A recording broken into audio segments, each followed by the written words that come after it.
PCN is brought to you in part by the following underwriters.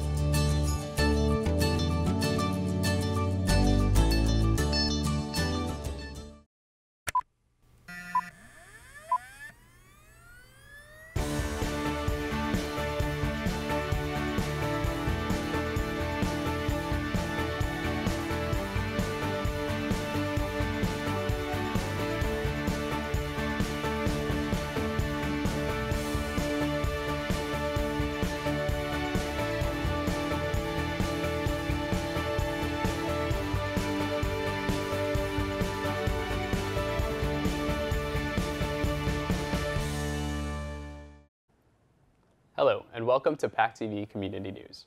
I'm Walter Cicchetti, the new news assistant. I'm excited to be part of the team and on the anchor desk. And we are really thrilled to have Walter join us. Now, you've been with PACTV since you were a teenager, right? Yeah, I think 12 or 13. Volunteering, and interning and everything else. So we're so happy to have you full-time on our news staff. It's great to be here. Good to have you. This week on the show, we visit the Bradford House with their spirited tour, and we stop into a local Plymouth school as we finish a three-part series with the Tomato Initiative. PCN learns more about what is fake news with a presentation at Kingston Library, and we head to Duxbury for a smartphone photography class.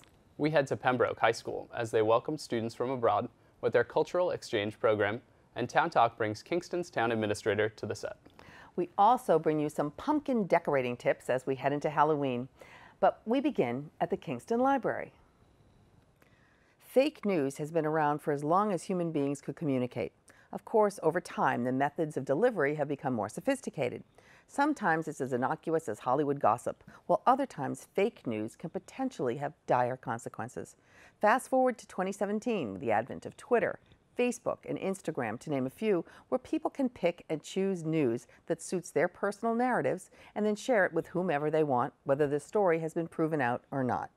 The Kingston Public Library hosted a visiting lecturer from Bridgewater State University to discuss the dangers of the modern-day fake news. Fake news, my head kind of spun because fake news is as old as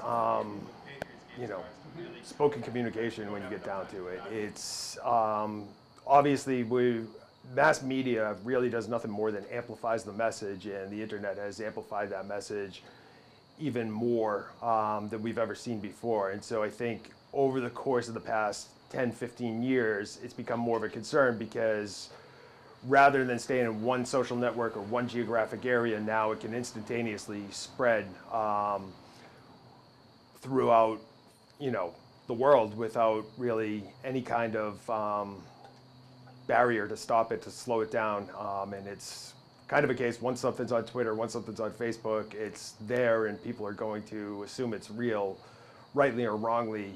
And once it's out there, it's like trying to put toothpaste back in the tube. You just can't do it. One of the problems we have now is that, and I do this too, I'll see an article, I'll read the headline, it seems like it's interesting, I will share it on Facebook, I'll share it on Twitter, fully intended to go back and read it later and see what it was all about. But never doing it, and then later finding out that the headline, which happens a lot, wasn't necessarily a fair characterization of what the article was saying. So I shared information thinking it was one thing and it wasn't another. So it's really a matter, even though we have constant access to this high-speed communication, this high-speed media, it's really a matter of slowing ourselves down and taking the time to read, taking the time to ask questions, allowing our own biases to be challenged. We tend to only spread fake news when it's something we want to believe, something that confirms our point of view. So if something seems too good to be true, there's a good chance that it is too good to be true. So I don't think anybody's going to go out and be able to solve this problem. It would be great if they could, but I think the hope is that they'll understand the complexity of the problem and they'll understand that it's a problem that we need to address because it's going to take time to address. Very good points are made there. And when I grew up, in my era, in my generation, there were three places you could get your news: your local newspaper, the local news station, and then the national news station. That was it, three. Now there's thousands of places. So you grew up in an era where you could get your news from 100 different sources a day. So how did you decide where to get your news?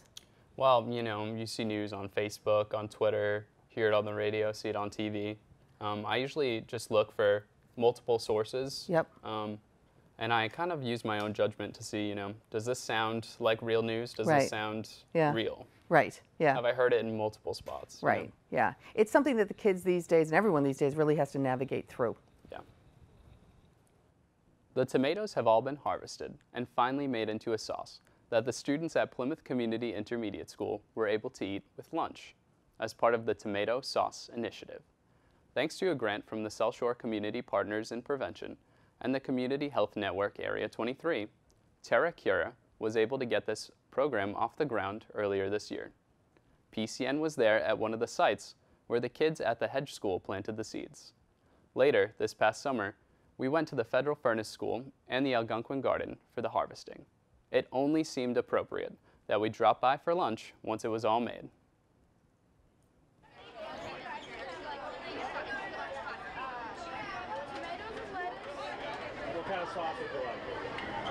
It's wonderful to see the kids all selecting this delicious meal made with the tomatoes that they helped to grow. It's nutritious for them, and one of the best ways to encourage anybody to eat healthier foods is to involve them in the process. So we started with a seed, and we've come full circle to providing the nutrients from that initial food right into the bodies of all of these great kids, making them healthier. We were trying to find a tie-in between Gardens to School and the different events that they've had throughout the years. And we're troubleshooting, trying to figure out different ideas, and I found an article about Harvard, how they grew enough tomatoes to actually supply the entire university with tomato sauce for, I believe it was 6 or 7 meals throughout the year. They froze it. So I said, okay, let's try to do the same thing. We can concentrate rather than do multitudes of different vegetables, etc. We just can grow tomatoes. What we like to do, Eversource, is collaborate with those entities, organizations like Healthy Plymouth that have brought in other partnerships. We are here in Plymouth, our family. We were engaged last year in Jackie's efforts at Federal Furnace. So we were involved with the community garden before we even knew what Terra Cura Inc. was all about and meeting Jackie. The partnerships that we started dealing with, I talked to Marcia from the hospital, and she does a lot of different trainings for us and everything, and that's how I got pulled into the entire group itself, as well as Judy. And then Terra Cura was also involved in, because they're the actual growing of the vegetables themselves. But I was just a small role on it. I was like, give me the tomatoes and we'll make a product out of it. So it's been an awesome project that will only increase the health of Plymouth, kids and adults alike. And it's also sustainable because we can continue to grow tomatoes and make this bigger and bigger every year, and maybe grow other foods that can be served to our kids.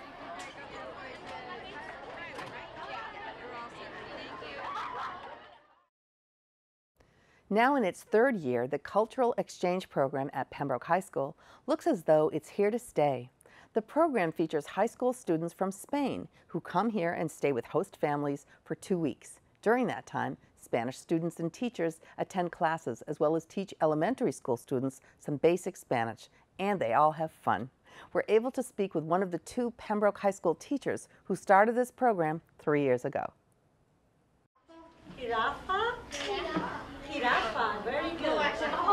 We started the Cultural Exchange Program 3 years ago, so this is our 3rd year that we've had Spanish students come from Alcorcón, Spain, to stay with Pembroke host families. It's something that we put together rather quickly the first year, but we were able to get 20 students to come and see us, and we were able to bring over 20 students to live with those same exchange students for a week in February. One of the things that we like to do with our exchange students when they're here is to give them a real feel for what it's like to be a student in the United States. Yesterday they were with me at the Pembroke Community Middle School, and today they're going over to Habermock to teach between kindergarten and 5th grade, just small lessons. They get the kids really excited and very engaged in Spanish because they do a lot of playing with them. singing and dancing and movement, and it's a lot of fun for them to just interact with the younger kids. What our hope for this was originally and continues to be is that we open a window for our Pembroke students and families, give them a connection to the outside world. As foreign language teachers, it's very important to have that connection to the outside world, have the relevance of using a foreign language. It's the cultural component of it has so much value that when these Pembroke families accept these Spanish students into their home and really share each other's traditions and cultures, it makes a lasting impression on a lot of them. The teachers that accompany the kids over to the United States are actually teachers of English, and since they're coming from a bilingual high school, their English is excellent, and they make sure that the students are speaking as much English as possible because that's the point of them coming here. Last spring, we were able to establish a sister city status with Alcorcón, which is where these students are from, and sister school with Galileo Galilei, which is their high school. I would love to expand on that and bring in maybe an elementary school or a middle school to continue with that relationship to make sure that the exchanges continue because they are so important to our community of students. With advances in picture-taking technology that today's smartphones offer, it seems that just about anyone can become a good photographer. But can they really? For those who may still be struggling or just looking to get better at shooting stills, the Duxbury Free Library hosted a smartphone photo walk as part of their Device Advice series. We were there to get some moving pictures of the event. So it's hard in the sun though to see your screen. Today we are doing an iPhone or smartphone photography photo walk. It's part of a device advice that we do where people come in and they have questions about their phones or their iPads or any kind of tablet, and we thought people like taking pictures but they might not be comfortable, and a fun way to learn about it would be actually taking photos, and it's a beautiful fall day so we lucked out. I'm not a photography expert. I'm a mom with a little kid, so my phone's out all the time taking pictures of how cute he is, so I just have everyday experience. Sometimes downloading a different app than just your regular photo app is helpful. There's one called Camera Plus that does a good job. It makes a little grid on the screen so you can frame it really nicely, and then getting comfortable with filters at the end. And turning off flash, I think, usually helps, and just learning how to get light outside. We're going to start in the new reading garden to talk about macro and close-ups, and then we're going to cross over to the field and we're going to talk about landscapes and far away, and then we're going to go over to the pond and talk about composition and light and dark, and then end up in the outside classroom, and then we'll talk about filters and stuff. What people need today is to just bring their iPhone or their Android phone or their tablet with a camera and a willingness to take a little bit of a walk. I want people to feel more comfortable with their camera phone when they're walking out of here today, and be able to say, oh, I know how to take a picture.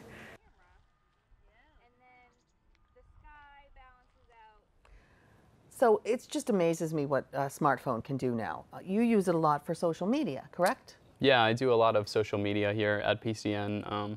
I use Instagram a lot, which it has some features, some effects that really make the pictures look really good. Right. Well, you used to have to spend a ton of money on a really good camera to get this look. You now can do it on your phone, which is pretty amazing. So you see a lot of older people who generally wouldn't be taking pictures, who are capturing pictures on their phone and showing pictures of their grandchildren around, which is really nice. I'm so glad they did this. It's a good idea. Yeah. The Jones River Village Historical Society held a spirit tour at the Major John Bradford House in Kingston. PCN stopped in to get the spooky story. We're here at the Major John Bradford House, and today we're doing something a little different this year. We're doing a spirit tour. We have an organization that is an expert at finding and detecting and investigating spirits. Carol Anderson, our president, came up with the idea. I think it's a great idea, something new, different. We have two groups. One just went in, and the next one's going in now. They just came out, and a few people tell me they sensed a few things or maybe detected a few things. I wasn't on the tour myself. But it's just another example of a fun thing to do, fun fall thing to do.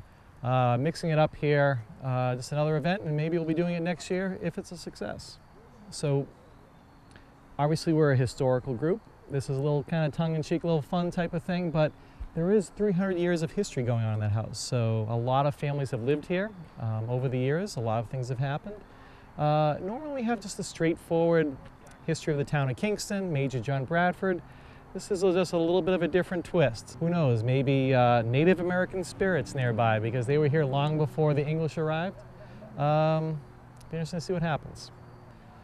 I talked to about 8 people who came out of the first tour, and it's a complete mixed bag. There are some people who I think went in non-believers and came out non-believers. They're the people who went in just not sure what to expect. And maybe they detected something. And there are others that came out that definitely felt something. They had the chills, or they saw something move, or I guess the tools they were using lit up and they were full on excited about what they were finding in there. So something a little different for each person, I think, going in and coming out. The reason why we're doing this is really just to expand what we have to offer throughout the year. We have events starting in the early spring, running through Christmas time, and really, I think, speaking on behalf of our president, we wanted to try some new things, mix it up, maybe get people here to have a good time, but also, who knows, maybe join the Kingston Historical Society. But it's just, again, a new thing, something fun, something different, maybe bring out younger people, who knows. Several years back, we used to have a Halloween festival here in October every year. And during that time, I can't remember how it began, but I started telling ghost stories. Actually, we did it inside the Bradford house. We had candlelight, and it was dark, and the blinds were up, and it's fun to sit in a 300-year-old house and hear ghost stories from the Kingston area. So it's been a few years since we did that. I had to reach back and find some of the old stories, but I think I can remember them. We'll share them with the crowd that's in there tonight, and kind of a little cherry on top of the sundae. They done their tour. They've hopefully detected some spirits. After they've had some food and whatnot, we'll give them some ghost stories before they're on their way. I walked in, everything seemed normal, and then they set up like these EPs and like all this crazy stuff, and I took like almost like a meter, and I walked around the house, and I was like by a Bible book, and as soon as I opened it, it started freaking out, and then they said a name, I don't know what it was like Maisie, something like that, and they rang a bell, like it was crazy. Definitely the chair I was sitting in, I like held it right next to me, and then next thing I know, it went wild, and I had my phone connected like right next to my ear, and I was asking questions, and it started saying names, like all this crazy stuff, and it was just like got really cold, and my hands started tingling. Our main purpose is certainly to continue on with the education of the history of our town, but along with that, we like to do other events that surround that idea to make it fun throughout the entire year.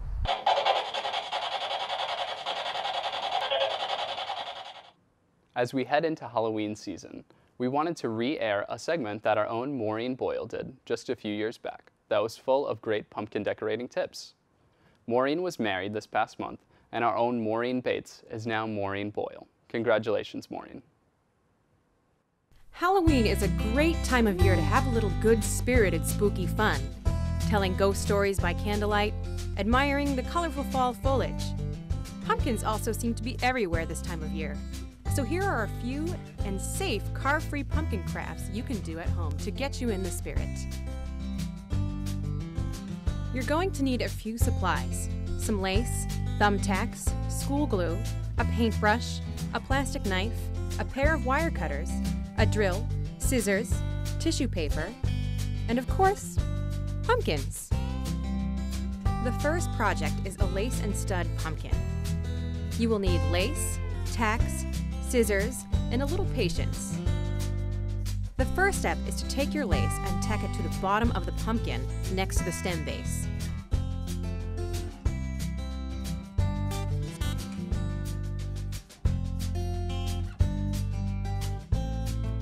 Trim any extra lace and don't crowd the tacks too much on the bottom.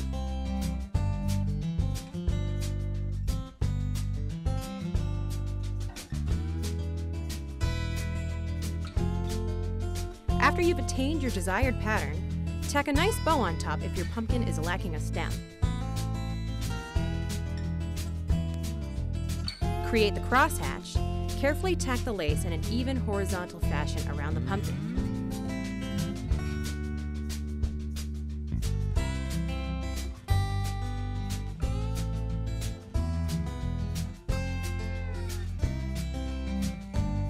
Once all your tacks are in place, you'll have a beautiful finished product with a little edge.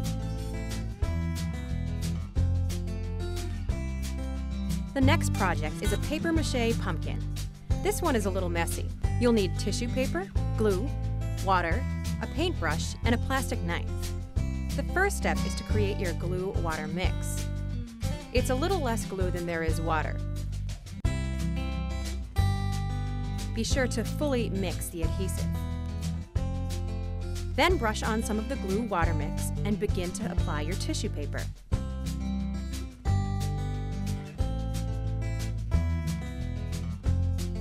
Be sure to brush over the top to create a nice, smooth surface.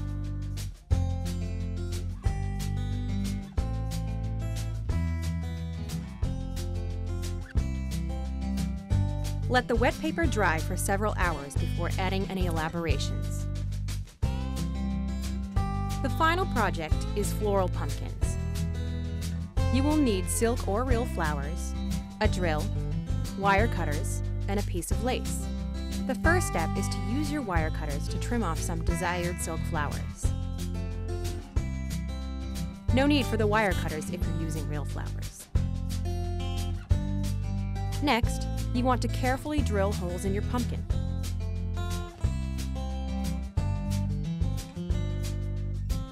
Be careful not to drill through the pumpkin.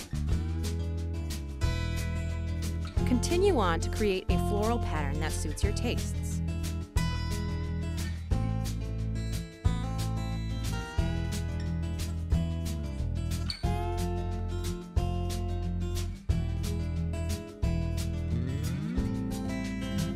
Add some finishing touches with some lace, and you'll have a beautiful fall centerpiece.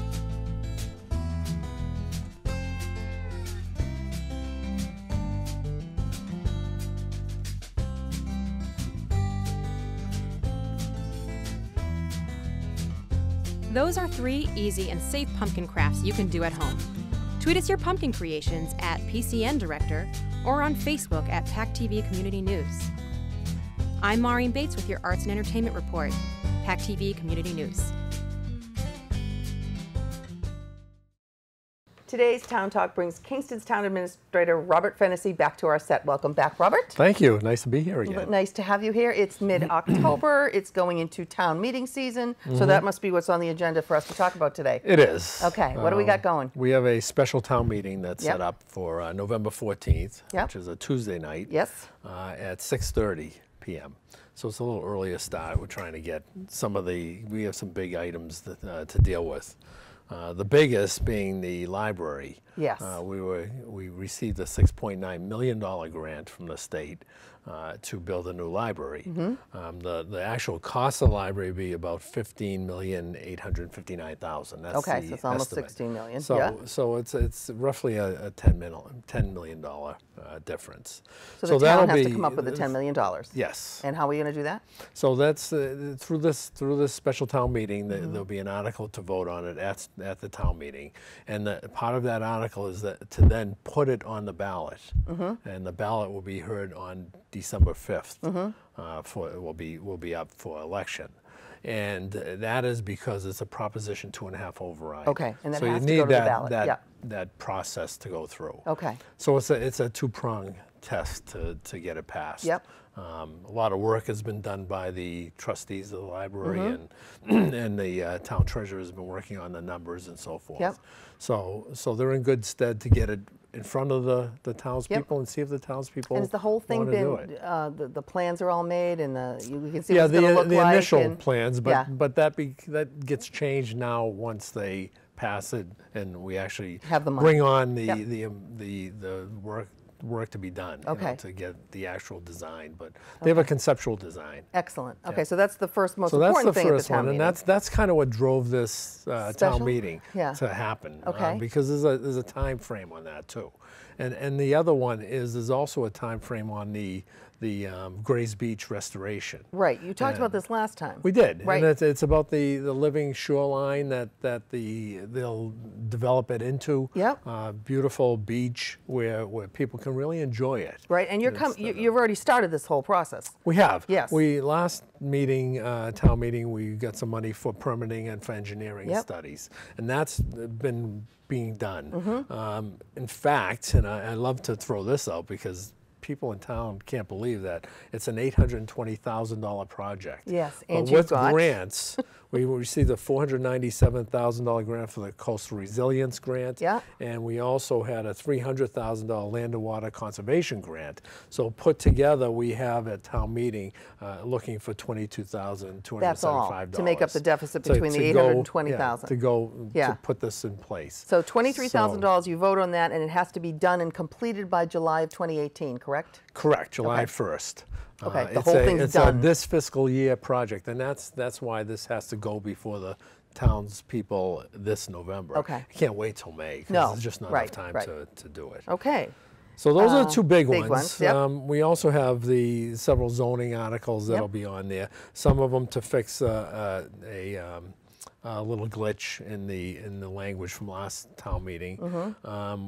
Kingston Elementary School and the intermediate school are looking for a process to set up a stabilization fund to help fund the special education costs. Because sometimes they go crazy out of line in what we budgeted. Right. So this way it'll be a stabilization fund, money can be put in there every year and built up, and then specifically for special ed when you have these hits, these big hits. Okay. And in our last minute, what else is going on? In the last minute, we also, I just want to mention that we hired a new COA director. New Council on Aging. Tammy Murray's place. We thought we'd never find anybody to take Tammy Murray's place. Yeah, she was great. But Paula Rossi-Clapp, she was the Council on Aging director in Acushnet. She lives in Plimpton, so she's local. Excellent. And she'll get really involved in the whole Council on Aging. So we're very excited to have her on board. That's great. Now, you also have the union contracts coming up for the police and fire. Oh, we do. If we go back to the town meeting. Yep. The union contracts that we've been negotiating, they're nearing the end. Hopefully we'll get those all wrapped up before town meeting. Maybe not all of them, but some of them, or hopefully all of them. And the last 20 seconds, you talk about the Recreation Department. Recreation Department is interesting. It's not just about sports. Right. It's they have a Halloween party coming up, obviously. And also, just scanning the website, they have a financial aid and and college application. Perfect. Informational setup. They can go. It's great for parents as well as the kids. Right. And it's something that everybody needs. Yes. Yeah. It's a complicated subject. It really is. Yeah. So things like that you don't expect out of a recreation. And that's at the Rec Department's website. Right. Excellent. So go on the website of Rec Department, library. You'll see so many things going on in Kingston. Which is terrific. Great town. Good information. So town meeting is November 14th. Everybody show up, right? Right. Okay. Yep. Thank you. And ballot December 5th. Ballot December 5th. On the library. Go team. Let's go. All right. We hope you enjoyed this week's show. You can watch it again at PACTV.org with our on-demand site or Prime. You can also see it on YouTube. Be sure to follow us on social media, and we'll be back next week with more PACTV Community News.